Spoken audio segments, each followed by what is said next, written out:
Hi, and welcome back to another episode of Cooking with Cripple. I'm your host, Cripple, and today we're going to be doing another miniature episode. Like, we're not really going to do like a full half hour or even 20 minutes, really. It's probably going to be more like a 10-minute episode. But today's, what's the word I'm looking for? Today's focus is going to be corn. So, first thing you want to do when you buy your corn, well, before you even buy it, is you want to open it up like this, and if these pieces go all the way up, then you've got a pretty healthy piece of corn, and it's safe to buy. If they don't, like if there's missing black ones, well, they do come in the color black or red or really any color. But if you have like yellow like this and it comes in black, obviously don't buy that. But I'm going to be showing you how to shuck it today because not many people know how to shuck corn. But my little trick is first, there's this stem part on the far end. Snap that off. It's my trick and I can't do it. Snap that off first. Ow! That one was a little bit more stubborn than I meant it to be. But my face is getting so red. But you want to snap that first, because that way the whole package just comes undone. And then just kind of peel these. And some people do peel them all the way down deep, meaning they rip it in half essentially, but I'm going to just peel it like a layered onion or something, I don't know. But I'm just going to peel it all the way down, and then you'll see it comes off so much easier when you break that thing first. But don't worry about the hairs, because you won't ever get all of the hairs. So don't worry about that. Like, unless you want to spend like a day and a half just plucking the hairs, don't worry about them. But, oh.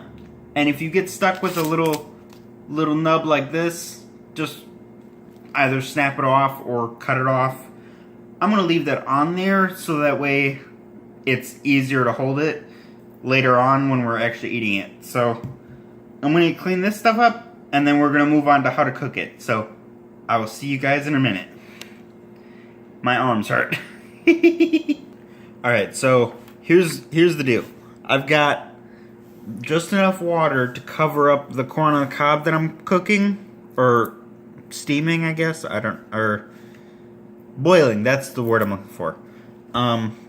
So I've got just enough of that in the pot to cover it, and then I added in some salt, and I'm basically treating it like a mashed potato, or a potato, whichever potato you cook, because you treat potato the same way regardless until it comes out of the pot.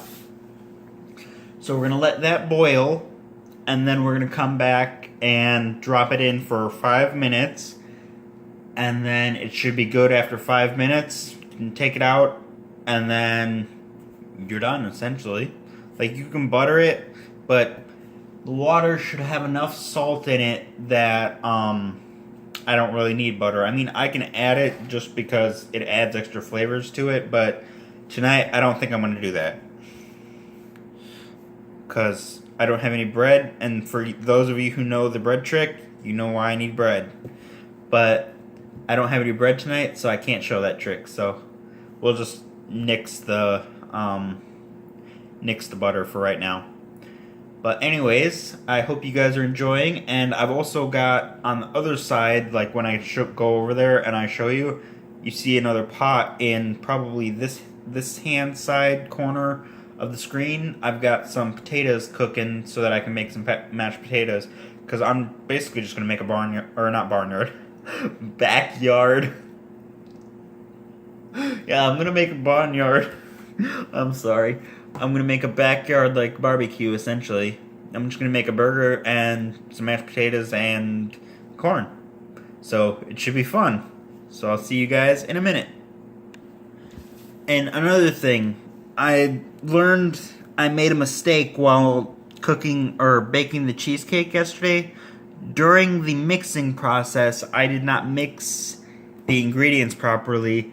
I was supposed to mix them until they were smooth, but I only mixed them to combine essentially.